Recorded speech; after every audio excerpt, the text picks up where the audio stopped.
નમસ્કાર મંતવ્ય ન્યૂઝમાં આપનું સ્વાગત છે। મેટ્રો એટ 10 સાથે હું છું હિનલ। સમાચારની શરૂઆત કરી ગાંધીનગરથી કલોલથી ગમખ્વાર અકસ્માતની ઘટના પ્રકાશમાં આવી રહી છે। તો ગાંધીનગરના કલોલ પાસે મોટી ઘટના બની છે। ગમખ્વાર અકસ્માતની ઘટના સર્જાઈ છે। કાર ચાલકે શાકભાજી વેચતા લોકો ઉપર ગાડી ચડાવી દીધી છે। આ ઘટનામાં 5 થી વધારે લોકોને ઈજા પણ પહોંચી છે। ઘટનાને પગલે લોકોના ટોળેટોળા એકઠા થઈ ગયા છે। 2 લોકોના મોત થયાની પણ આશંકા સેવાઈ રહી છે। તમામ ઈજાગ્રસ્તોને 108 મારફતે હોસ્પિટલ ખસેડાયા છે। તો ગાંધીનગરના કલોલથી ગમખ્વાર અકસ્માતની ઘટના પ્રકાશમાં આવી છે। 2 લોકોના મોતની પણ આશંકા સેવાઈ રહી છે। ગાંધીનગરના કલોલ પાસે મોટી ઘટના બની છે। અકસ્માતની ઘટના પ્રકાશમાં આવી છે। કાર ચાલકે શાકભાજી વેચતા લોકો પર ગાડી ચડાવી દીધી છે। 5 થી વધારે લોકોને ઘટનામાં ઈજા પહોંચી છે, જ્યારે અન્ય 2 લોકોના મોત થયાની આશંકા સેવાઈ રહી છે। તો ગાંધીનગરથી ગંભીર અકસ્માતની ઘટના પ્રકાશમાં આવી રહી છે। કલોલ પાસે ઘટના બની છે। ઈજાગ્રસ્તોને હાલ સારવાર માટે હોસ્પિટલ ખાતે ખસેડવામાં આવ્યા છે। ગાંધીનગરના કલોલ પાસે મોટી ઘટના બની છે। આજ મુદ્દે આપણી સાથે સંવાદદાતા ઉજ્જવલ વ્યાસ ફોનલાઈન પર જોડાઈ ગયા છે। જી ઉજ્જવલ, ગાંધીનગરના કલોલ પાસે અકસ્માતની ઘટના બની છે, સાથે જ 2 લોકોના મોતની આશંકા પણ સેવાઈ રહી છે। શું છે વધુ વિગત? જી બિલકુલ, કલોલના ખોની બંગલાની આસપાસ જે વાહન વ્યવહારથી સતત વ્યસ્ત અને માનવ મહેરામણથી પણ આ વિસ્તાર સતત વ્યસ્ત રહેતો છે। આજે એક કાર ચાલકે બ્રેકની જગ્યાએ એક્સિલેટર દબાવી દેવાના કારણે મોટો ગમખ્વાર અકસ્માત સર્જાયો હતો, જેની અંદર 2 લોકોના મૃત્યુ થયા હોવાની આશંકા પોલીસ તરફથી વ્યક્ત કરવામાં આવી રહી છે। આ ઉપરાંત 5 થી વધુ લોકોને ઘાયલ થયા છે, જેને તાત્કાલિક 108 મારફતે વધુ સારવાર અર્થે હોસ્પિટલમાં એડમિટ કરવામાં આવે છે। આપણે ખાસ જણાવી દઉં કે આ જે વિસ્તાર છે તે માનવ મહેરામણથી એકદમ સતત ધમધમતો વિસ્તાર છે, જેની અંદર એક કાર ચાલકે પોતાની કાર ઉપર કાબુ ગુમાવી દીધો હતો। બ્રેક મારવાની જગ્યાએ એક્સિલેટર ઓવરસ્પીડ આપી દેવાના કારણે ખૂબ જ દુઃખદાયક ઘટના બની છે। પોલીસે અત્યારે હાલ ઘાયલોને હોસ્પિટલ મોકલ્યા છે અને જે મૃતકો છે તેમની ખરાઈ કરીને વધુ તપાસ હાથ ધરી છે। જી ઉજ્જવલ, એક પછી એક આ પ્રકારની ઘટનાઓ પ્રકાશમાં આવતી હોય છે। આજે કાર ચાલક હોય છે બેફામ બનીને આવી રીતે લોકોના મોત થતા હોય છે, અન્ય લોકો પણ ઈજાગ્રસ્ત થતા હોય છે, તેને લઈને શું કહેશો?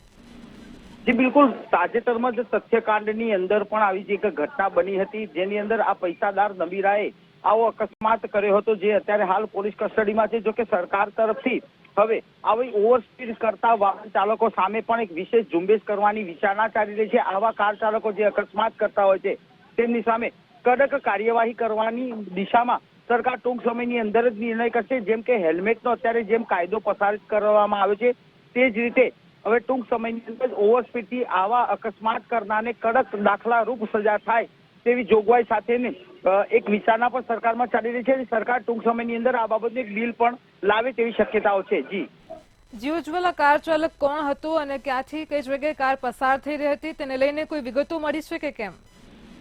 જી બિલકુલ નહીં, અત્યારે હાલ જે તપાસ ચાલી રહી છે તે પ્રથમ પ્રાયોરિટી એક જે ઘાયલ લોકો છે તેમને સારવાર આપવાની છે।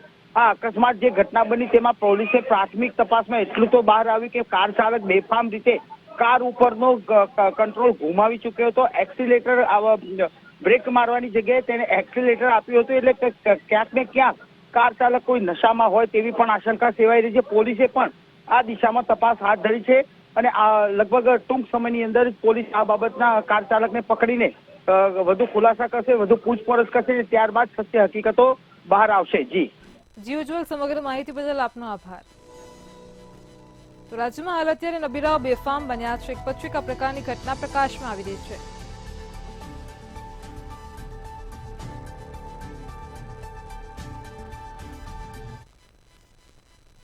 ભાજપ પ્રદેશ કાર્યાલય કમલમ ખાતે વિજયની ઉજવણી કરવામાં આવી હતી। વાવ બેઠક પર સ્વરૂપજીની જીત પર ભાજપ કાર્યાલય ખાતે ભવ્ય ઉજવણી કરાઈ છે, જેમાં નાસિક ઢોલના તાલે વિજય ઉજવણી થઈ છે। વિજયના વધામણા કમલમ ખાતે કરવામાં આવ્યા છે। ભાજપની જીત થતાં જ કાર્યકરો અને સમર્થકોમાં પણ ખુશીનો માહોલ જોવા મળ્યો છે।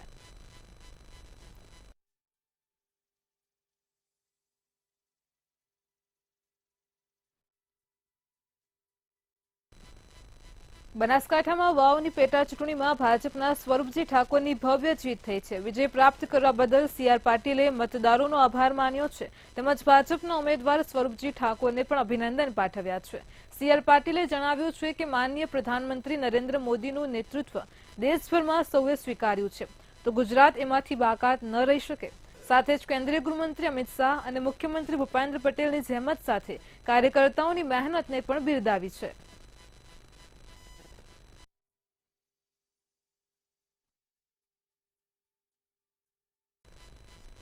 ગુજરાતમાં વાવ વિધાનસભાની પેટા ચૂંટણીમાં ભાજપ ઉમેદવારનો ભવ્ય વિજય થયો છે. ભવ્ય વિજય બદલ કેન્દ્રીય જળશક્તિ મંત્રી અને પ્રદેશ અધ્યક્ષ સીઆર પાટીલે મતદારોનો આભાર માન્યો છે.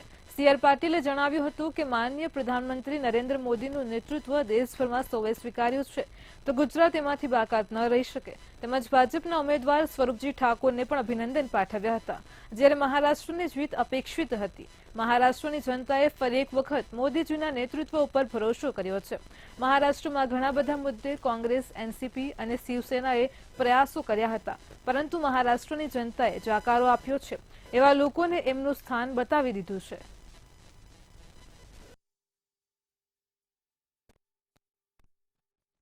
આ વખતે પણ વાવના મતદારોએ મોદી સાહેબના નેતૃત્વમાં વિશ્વાસ કરીને વિકાસને મહત્વ આપીને એમના વિસ્તારનો વિકાસ થાય એના માટે મોદી સાહેબના નેતૃત્વમાં અનેક યોજનાઓનો લાભ પણ એમના ઘર સુધી પહોંચે એના માટે, એમની આવનારી પેઢીનું ભવિષ્ય પણ બ્રાઇટ થાય એના માટે એમણે ભારતીય જનતા પાર્ટીના મતદાર ઉમેદવારને મતદાન કરીને જે જીતાડ્યા છે એના માટે હું વાવના સૌ મતદાર ભાઈ બહેનોનો ખૂબ ખૂબ આભાર માનું છું. કાર્યકર્તાઓ અને આગેવાનોએ જે જહેમત કરી એ સૌને ખૂબ ખૂબ અભિનંદન આપું છું. અને મહારાષ્ટ્રમાં પણ અકલ્પનીય જીત મેળવી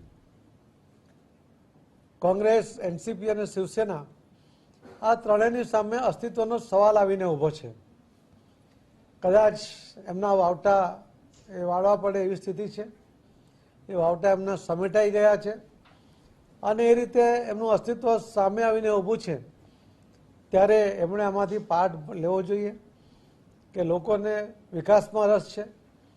લોકોને આક્ષેપો કરીને પોતાનું ધ્યાન પોતાના તરફ ખેંચવાનો જે પ્રયત્ન થાય છે, દેશના હિતને પણ નુકસાન પહોંચાડાય એ પ્રકારના નિવેદનો થાય છે, એ દેશના મતદાર ભાઈ બહેનો ક્યારે એને બરદાસ્ત કરતા નથી, એને સહન કરતા નથી. અને એ બધાનું પરિણામ એ આજે મહારાષ્ટ્રમાં પણ જોવા મળ્યું છે. અલ્પેશ ઠાકોરે કોંગ્રેસની બનાસકાંઠા સાંસદ ગેનીબેન પર આકરા પ્રહાર કર્યા છે. સમાચાર મળી રહ્યા છે અલ્પેશ ઠાકોરે કોંગ્રેસ પર આકરા પ્રહારો કર્યા છે. સાથે જ બનાસકાંઠાના સાંસદ પર તીખા પ્રહાર કર્યા છે. નકારાત્મક રાજનીતિનો પરાજય થયો છે અને વિકાસનો વિજય થયો છે. ગેનીબેનને ઉલ્લેખીને જોરદાર પ્રહાર કરતા અલ્પેશ ઠાકોરે તીખા પ્રહાર કર્યા છે. સ્વરૂપજીને હરાવવા રાત દિવસ નાટક કર્યા હતા. મને પણ ગામડામાં જતા રોકવાનો પ્રયાસ કર્યો હતો. તો પાટણથી અલ્પેશ ઠાકોરે કોંગ્રેસ પર આકરા પ્રહાર કર્યા છે. જે સમાજે તમને આગેવાન બનાવ્યા છે તે સમાજને જ વેરવિખેર કરી તમે લાંબુ નહીં ચાલો. બનાસકાંઠા સાંસદ ગેનીબેન પર પણ આકરા પ્રહાર કર્યા છે. તેમને ઉલ્લેખીને જોરદાર પ્રહારો કર્યા છે. તો બનાસકાંઠામાં વાવ વિધાનસભાની પેટા ચૂંટણીનું પરિણામ જાહેર થઈ ગયું છે. ભાજપના સ્વરૂપજી ઠાકોરની ભવ્ય જીત થઈ છે. પ્રથમ તો વાવસી ગામ બાબરની જનતાનો આભાર માનું છું કે એમણે ખોબલે ને ખોબલે મત આપ્યા. એક બાજુ નકારાત્મક રાજનીતિ, આક્ષેપોની રાજનીતિ અને પ્રજા કલ્યાણની કોઈ વાત નહોતી. બીજી બાજુ ભારતીય જનતા પાર્ટી કરેલા કામોનું પાથું હતું, શું કરવા માંગીએ છીએ આ વાત હતી અમારી જોડે.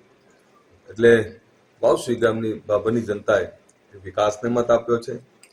આદરણીય નરેન્દ્રભાઈ, ભૂપેન્દ્રભાઈ, અમિતભાઈ શાહ સાહેબ, જેપી નડ્ડાજી અને સીઆર પાટીલના નેતૃત્વમાં કમળને વિકાસના નામ ઉપર મત આપ્યા છે. એટલે આ જનતાનો આભાર માનું છું. બીજું આપણે કહું કે જે રીતે કોંગ્રેસ આવી અને જે પ્રકારનો નકારાત્મક પ્રચાર કરે, ચૂંટણી ચાલે વાવની, હું ધારાસભ્ય છું ગાંધીનગરનો, તેમ છતાં મારા માટે, અમારા આગેવાનો માટે, પાર્ટીના આગેવાનો માટે વ્યક્તિગત ટીકા ટિપ્પણીઓ કરતા હતા, આ એવા લોકોને જવાબ છે. બીજો જવાબ એ પણ છે તો 2019માં બાય ઇલેક્શન લડ્યો ત્યારે આ એ જ લોકો હતા, ચાહે અમારા બેનબા હોય એની બેન કે અમારા બળદેવજી હોય, રાત દિવસ ત્યાં મારા વિરુદ્ધ પ્રચાર કરી અને થોડા મતે એ મારી એ વખતે પણ હાર થઈ. વાવ વિધાનસભાની પેટા ચૂંટણીમાં કોંગ્રેસની હાર થયા બાદ શક્તિસિંહ ગોહિલે પ્રતિક્રિયા આપી છે, જેમાં તેમણે છેલ્લી ઘડીએ નજીવા મતોથી કોંગ્રેસના ઉમેદવારની હારનો રંજ હોવાનું જણાવ્યું છે. ત્યારે વિજેતા ભાજપ ઉમેદવારને અભિનંદન આપ્યા છે તો કોંગ્રેસ પર વિશ્વાસ મૂકનાર જનતાનો પણ આભાર માન્યો છે. ઉમેદવાર અને કાર્યકર્તાઓ માટે કહ્યું છે કે જીત કરતા સિદ્ધાંત અને મક્કમતાથી લડવું તે મહત્વનું છે. નમસ્કાર. વાવ વિધાનસભાના તમામ મતદાતાઓએ પ્રેમ, આશીર્વાદ અને સહયોગ આપ્યો એ સૌનો ખૂબ હૃદયપૂર્વક આભાર માનું છું. સતત પહેલા રાઉન્ડથી કોંગ્રેસ પક્ષના ઉમેદવારની લીડ વધતી હતી. છેલ્લા થોડા રાઉન્ડમાં એ લીડ કપાઈ અને નજીવા મતોથી ભારતીય જનતા પાર્ટીના ઉમેદવાર જીત્યા છે. જીતેલા ઉમેદવારને મારા તરફથી અભિનંદન.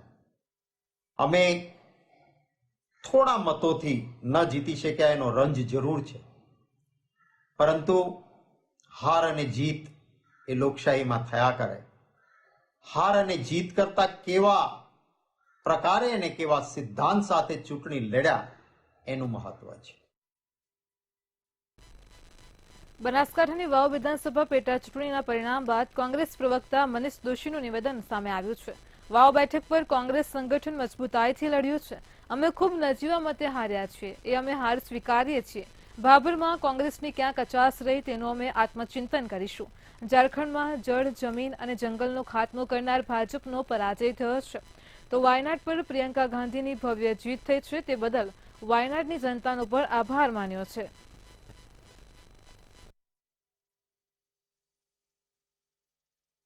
બનાસકાંઠાની જનતાએ લોકસભાની અંદર કોંગ્રેસ પક્ષને ભાજપાના અહંકારને હાર આપી હતી અને કોંગ્રેસ પક્ષને વિજય અપાવીને ભાજપાના અહંકારની કાળમાં પરાજય આપ્યો હતો.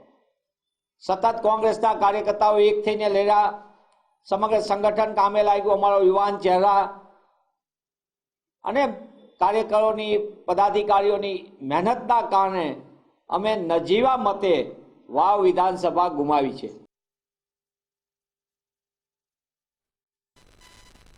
વાવ બેઠકની મહારાષ્ટ્રમાં ભાજપની ભવ્ય જીત બાદ સુરતમાં જશ્નનો માહોલ જોવા મળ્યો છે. સુરતમાં બીજેપી કાર્યાલય ખાતે બેન્ડ બાજા સાથે ફટાકડા ફોડીને ઉજવણી કરાઈ છે. સુરત શહેર બીજેપી પ્રમુખ દ્વારા ઉજવણી કરવામાં આવી હતી. સુરતના ઉધના સ્થિત ભાજપ કાર્યાલય ખાતે મોટી સંખ્યામાં કાર્યકર્તાઓ ભેગા થયા હતા. મેયર દક્ષિસ માવાણી અને સુરત શહેર પ્રમુખ નિરંજન ઝાંઝમેરે પણ કાર્યકર્તાઓનું મોં મીઠું કરાવી જીતને વધાવી જીતનો શ્રેય કાર્યકર્તાઓને આપ્યો છે. વાવ બેઠક પર હરીફને ધૂળ ચટાવીને વિજય મેળવ્યો છે.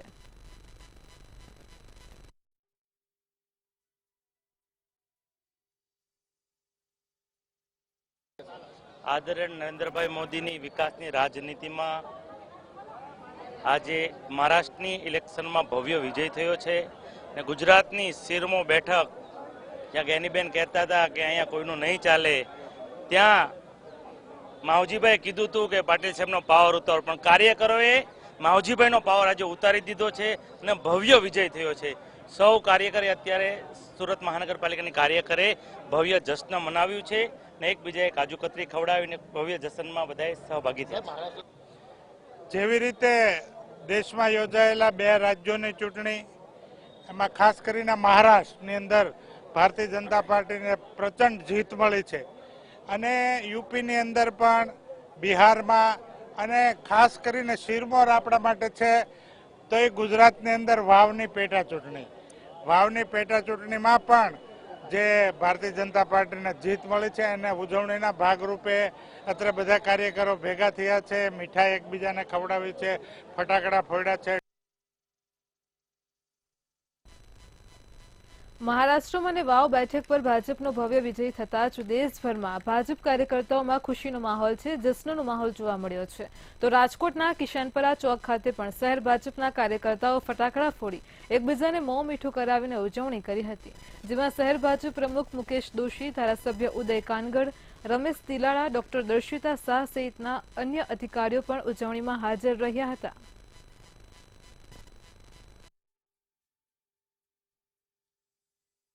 જે રીતે ભારતીય જનતા પાર્ટીનો ભવ્ય વિજય થયો છે, લગભગ 288 સીટથી ટોટલ બેઠકમાં 132માં અત્યાર સુધીમાં ભારતીય જનતા પાર્ટીનો વિજય થયો છે.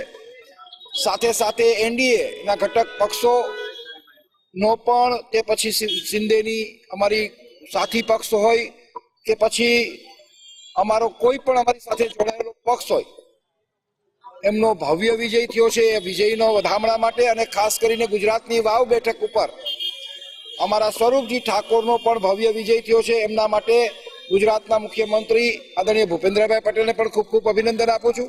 કે મહારાષ્ટ્રમાં એક અટકળો અને અફવાઓનું બજાર ગરમ કરવામાં આવ્યું હતું કે દેવેન્દ્ર ફડણવીસ એ ભારતીય જનતા પક્ષનો પ્રદેશ સ્તરે એક ચહેરો છે.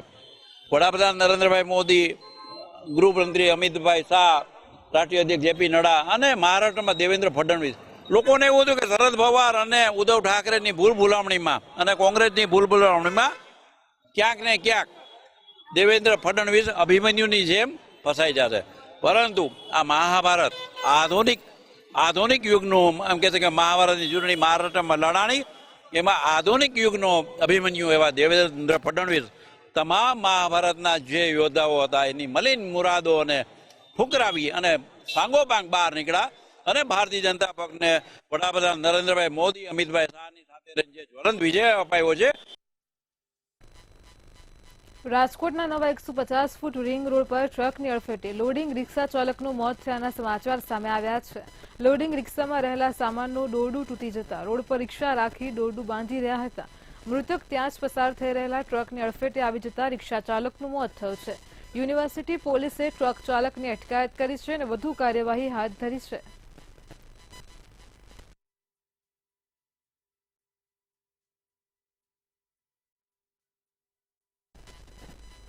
રાજકોટમાં સદભાવના વૃદ્ધાશ્રમના લાભાર્થે રામકથાનું આયોજન કરવામાં આવ્યું છે. કથાકાર મોરારી બાપુ વ્યાસપીઠ પર બિરાજમાન છે, જ્યારે સૌરાષ્ટ્રના રાજકીય અને સામાજિક અગ્રણીઓ પણ ઉપસ્થિત રહ્યા છે. ત્યારે આર્ષ વિદ્યા મંદિરના પરમાનંદજીએ સંબોધન કર્યું હતું અને તેમણે જણાવ્યું હતું કે રાજકોટ જિલ્લામાં 300 કરોડ રૂપિયાના ખર્ચે આધુનિક વૃદ્ધાશ્રમ બની રહ્યો છે, જેમાં 5000 વૃદ્ધોને આધુનિક સુવિધાઓ પૂરી પાડવામાં આવશે, જ્યારે 150 કરોડ વૃક્ષ ભારતમાં ઉછેર કરાશે.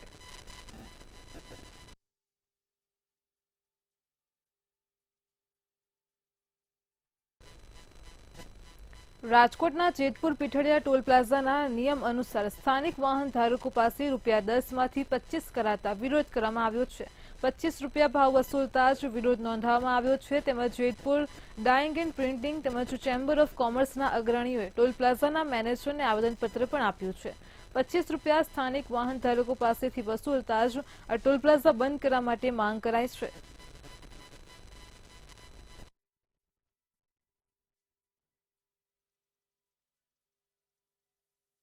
ત્યારે એકાએક આ લોકોએ ભાવ વધારો કરી દીધો છે. જે ₹10 લોકલના ચાર્જ હતો એના સીધા ₹25 અત્યારે લોકોના કપાવવા માંડ્યા છે. ત્યારે અમારી પાસે ખૂબ ગામમાંથી ફરિયાદો છે અને આનો ઉકળાટ ગામમાં ખૂબ છે. ત્યારે આજે અમે આ લોકોને રજૂઆત કરી છે અને એવી રીતે નહીં કે ઉપર અમે મોકલી દઈને કરશું ને જોશું ને એમ નહીં. અમારે 24 કલાકની અંદર એનો નિર્ણય જોઈશે અને નહીતર પછી જો 24 કલાકમાં જવાબ નહીં આપે તો અમારા ગામની સાથે આનું આંદોલન કરવું પડે તો કરશું. ટોલ નાકા જે અધિકારીઓ છે એમની સાથે પ્રાથમિક વાતચીત કરી આ ટોલ વહેલી તકે જે 10,25,000 કર્યા છે અને જે એરિયા વધારવામાં આવ્યા છે એ એરિયાના અનુસંધાનમાં જે પહેલા 20 કિલોમીટરનો એરિયા હતો એ અનુસંધાનમાં જ અને ₹10નો ટોલ રજૂ થાય એવી રજૂઆત કરી છે. એ લોકો એમને પ્રાથમિક આશ્વાસન આપેલું છે કે 24 કલાકમાં અમે આનો નિર્ણય કરશું. એ લોકોની રજૂઆત એમ છે કે પહેલા ₹10 કપાતા, અત્યારે હાલમાં ₹25 જે વધારો કરવા કંપની દ્વારા આવ્યો છે. એમની રજૂઆતને લાગણી અને માંગણી હતી. અમે એની લાગણી અને માંગણી આગળ કંપનીમાં ફોરવર્ડ કરશું. ખાસ કે 6 લેનની અત્યારે કામગીરી ચાલી રહી છે, તેમ છતાં પણ લોકલ ટોલ ટેક્સમાં વધારો કરવો કંપની દ્વારા કેટલો યોગ્ય? એ જે કંપનીનો નિયમ હોય એમાં આપણે ઓથોરિટી ન હોય કે તે કંપની નિયમનો ફોલો કરતી હોય. એટલે આજે આ લોકોની રજૂઆત છે, આમનું કોઈ નિરાકરણ લઈ આવવા માટે કયા પ્રકારના પ્રયાસો? હવે આપણે આ જે લેટર આપી ગયા છે આજે આપણે આગળ કંપનીમાં ફોરવર્ડ કરશું. 24 કલાકની અંદર જ્યારે રિપોર્ટ આવે. રાજકોટના ધોરાજીમાં ખેડૂતોને પડ્યા પર પાટું જેવી સ્થિતિ સર્જાય છે. એક તરફ કપાસના ઊભા પાકમાં રોગ થયો છે તો બીજી તરફ ખેડૂતોને કપાસના પૂરતા ભાવ નથી મળી રહ્યા. ત્યારે શું છે ખેડૂતોના હાલ, જાણીએ આ વિશેષ અહેવાલમાં. રાજકોટના ધોરાજીના પંથકના ખેડૂતોની સ્થિતિ કફોડી. ખેડૂતોની સારા ભાવની આશા પર ફરી વળ્યું માવઠું. ખેતરનો પાક ભારે વરસાદને કારણે વાવેતર ધોવાયો. બીજી તરફ ખેતરોમાં કપાસના ઊભા પાકમાં રોગ. બજારમાં કપાસ અપૂરતા ભાવથી ખેડૂતોમાં અસંતોષ. ધોરાજી પંથકના ખેડૂતોની એક સાંધે ત્યારે 13 તૂટે તેવી સ્થિતિ છે. ખેડૂતોએ સારા ભાવની આશાએ કપાસનું વાવેતર કર્યું હતું, પરંતુ બાદમાં સતત ભારે વરસાદને કારણે વાવેતર ધોવાઈ ગયું. આમ ખેડૂતોએ 3 વખત વાવેતર કર્યું. જ્યારે કપાસમાં ફાલ બેઠો ત્યારે માવઠું થયું અને એને કારણે ફાલ ખરી ગયો અને ખેડૂતોની મહેનત પર પાણી થયું. આ વખતે અતિશય વરસાદ પડ્યો અને ખેડૂતે કપાસનું વાવેતર કર્યું. ધોરાજી પંથકની અંદર 30 થી 40% ખેડૂતનું વાવેતર કપાસનું છે. અતિશય વરસાદ પડ્યો એટલે કપાસનો અત્યારે રોગ એટલો છે, જીવાય તેટલી છે, ચૂસ્યા છે. કપાસનું ઉત્પાદન માંડ 10 થી 12 મણ એક ખેડૂતને આવશે અને કપાસની અંદર માર્કેટિંગ યાર્ડમાં વેચવા જાય છે. કપાસ અત્યારે ઉતરે છે 2-4 મણની વીણી, તો 1200 થી 1300 રૂપિયા ખાલી ભાવ આવે છે. અને અતિવૃષ્ટિના કારણે કપાસમાં કાંઈ વહેરું નથી અને કપાસ 7 થી 8 મણના ઉતારા એ બસ વીઘે. જો આ કપાસના 2000 એ ભાવ હોય તો જ પોહાય એવું છે અને અત્યારે અમને ભાવ કરતા નથી. ખેડૂતોનું કહેવું છે કે લોકડાઉન બાદ ખેડૂતોની હાલત સતત કફોડી બની ચૂકી છે. લોકડાઉન બાદ ખેડૂતો એક બાદ એક આકાશી આફતનો સામનો કરી રહ્યા છે. આર્થિક નુકસાન વેઠી રહ્યા છે. દેવાના ડુંગર તળે દબાઈ રહ્યા છે. શેરું પાક કરવા પણ પૈસા હોય તો શેરું પાક વાવીને એટલે ખેડૂતને વેચવો જ પડે 1300 રૂપિયામાં. એટલે કપાની ઓછામાં ઓછી 2000 રૂપિયા તેને બજાર હોવી જોઈએ તો ખેડૂત જીવી શકે, નકર ખેડૂતને મરવાનો વારો.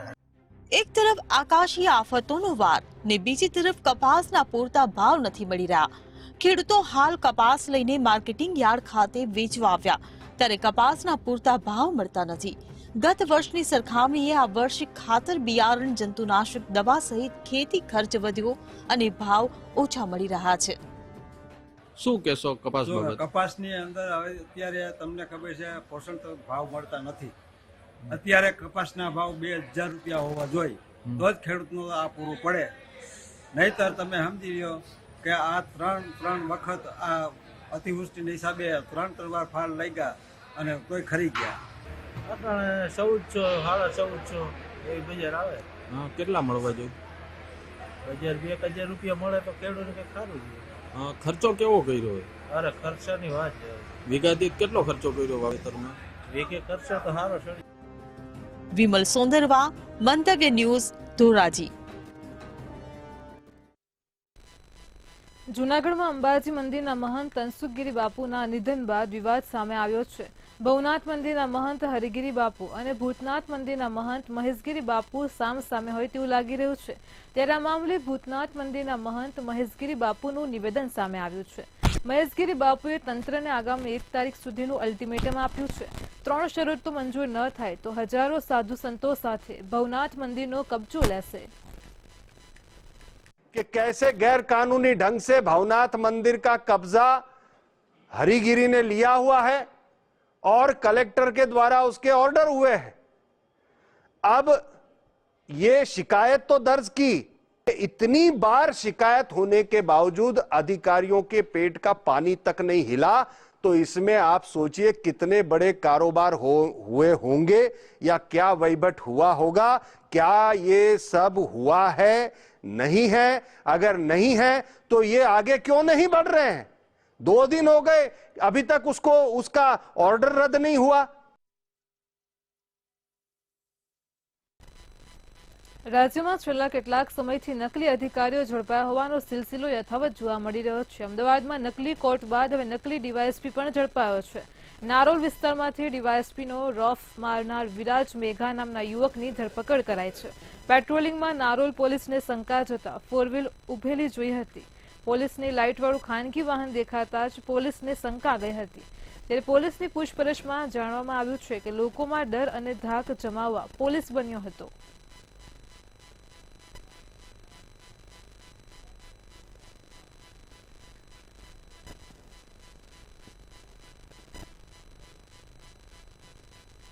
મહેસાણામાં વડનગર અને તેના આસપાસના વિસ્તારોમાં શેરબજારના નામે લોકોને ફસાવી રૂપિયા પડાવી લેવાનો કાળો કારોબાર લાંબા સમયથી ચાલે છે.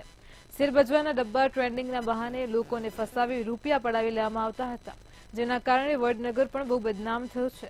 ત્યારે મહેસાણા એલસીબી પોલીસે અમદાવાદ કડી હોસ્પિટલથી ડબ્બા ટ્રેન્ડિંગના માસ્ટર માઇન્ડ સેંધાજી ઠાકોરને ઝડપી પાડ્યા છે. સેંધાજી ઠાકોરે વડનગર, વિસનગર, ખેરાલુના 500થી વધારે યુવાનોને રૂપિયા કમાવાની લાલચ આપી શેરબજારનું ગેરકાયદેસર ડબ્બા ટ્રેન્ડિંગ ચલાવ્યું હતું.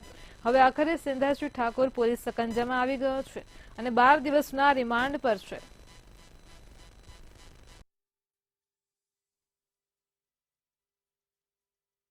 ગઈ તારીખ 5/8/24ના વડનગર પુષ્ટિમાં ડબ્બા ટ્રેડિંગમાં જે છેતરપિંડી કરતા શેરબજારના નામે તેમાં હાલનો જે મુખ્ય આરોપી શહેજાદી જયસિંહજી ઠાકોર એ વોન્ટેડ હતો. જે આરોપીની હકીકત મળે કે કેડી હોસ્પિટલ ખાતે સારવાર કરવા આવેલ છે, તે હકીકત આધારે અમદાવાદ ખાતેથી તેઓને એરેસ્ટ કરેલ છે. આ જે ડબ્બા ટ્રેડિંગનો માસ્ટર માઇન્ડ માનવામાં આવે છે, શું છે સમગ્ર મામલો? છે આ જે ડબ્બા ટ્રેડિંગનો જે મુખ્ય આરોપી છે, અગાઉના 4 ગુનામાં નાસ્તો પડતા તરીકે આરોપી તરીકે છે, નાસ્તા પડતા તરીકે, તેમજ એના વિરુદ્ધમાં અગાઉ પણ 4 થી 5 ગુનાઓમાં તેને અટક પણ કરવામાં આવેલ છે. જામનગર જિલ્લાના દરિયાકાંઠા પર સુરક્ષા વ્યવસ્થાને ધ્યાનમાં રાખીને પોલીસ તંત્ર દ્વારા 2 દિવસ માટેની દરિયાઈ સુરક્ષા કવાયત યોજાઈ છે. શહેર અને ગ્રામ્ય વિભાગના ડીવાયએસપીની રાહબરી હેઠળ 100થી વધારે પોલીસ કર્મચારીઓ આ કવાયતમાં જોડાયા હતા. જિલ્લાના તમામ 7 બંદરો પર સઘન ચેકિંગ કરવામાં આવ્યું હતું. જો કે ચેકિંગ દરમિયાન કશું વાંધાજનક મળ્યું નથી. આ તમામ ટીમો દ્વારા જેટલા પણ આપણા બંદરો છે, જેટીઓ છે અને આપણા લેન્ડિંગ પોઈન્ટ્સ છે, આ તમામ જગ્યાએ રાઉન્ડ ધ ક્લોક ડિપ્લોયમેન્ટ રાખી અને ચેકપોસ્ટો કાર્યરત કરી અને જેટલા પણ શંકાસ્પદ વ્યક્તિઓ અથવા તો વાહનો મળી આવે એ તમામની ચેકિંગ હાથ ધરવામાં આવેલ હતું. અને આ તમામ એક્સરસાઇઝ સી વિજિલના અંડરમાં આવરી લેવામાં આવેલી હતી. એટલે કે કોઈ પણ આતંકવાદી હુમલો થાય ત્યારે કેવી રીતે રિસ્પોન્સ આપવો, આ તમામ બાબતની મોક ડ્રીલ અને જે ચેકિંગ છે એ હાથ ધરવામાં આવેલ હતું. સુરતમાં હીરાના વેપારી સાથે 6 કરોડની છેતરપિંડી થઈ છે. મૈદરપુરાની ડિયામ જ્વેલર્સના માલિકો જોડે છેતરપિંડીની ઘટના પ્રકાશમાં આવી છે. સીવીડી અને રિયલ ડાયમંડની ખરીદી કરી વેપારીઓએ હાથ ઊંચા કર્યા હતા, જેને લઈને 11 લોકો વિરુદ્ધ સુરત ક્રાઇમ બ્રાન્ચમાં ફરિયાદ પણ નોંધાઈ છે. ગીર સોમનાથ, ભાવનગર, ઇન્દોર અને સુરત મળીને 11 લોકો વિરુદ્ધ ગુનો નોંધાયો છે.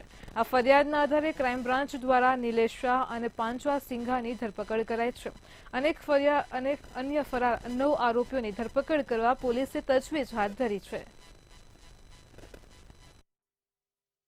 ધનેશભાઈ અલગ અલગ વ્યાપારીઓને કુલ 6 કરોડ 8 લાખના હીરા વેચાણ અર્થે આપેલા હતા અને ત્યારબાદ તેમણે પોતે નાણાંની માંગણી કરતા વેપારીઓ પોતે સમય પસાર કરતા હતા અને પછી એમને કીધું કે હવે અમારેથી થઈ શકે એવું નથી.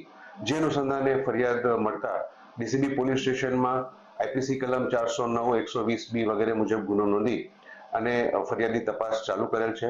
આ તપાસ અનુસંધાને ફરિયાદમાં જણાવ્યા મુજબના આરોપી નિલેશ શાહ અને પાંજાભાઈ સિંગરનાઓની ધરપકડ કરવામાં આવેલ છે. તેઓને ધરપકડ કરી તેઓની પૂછપરછ કરતા આ બાબતે પોતે હીરા મેળવેલા હોવાનું જણાવેલ છે અને તે અનુસંધાને આગળની તપાસ ચાલુ છે.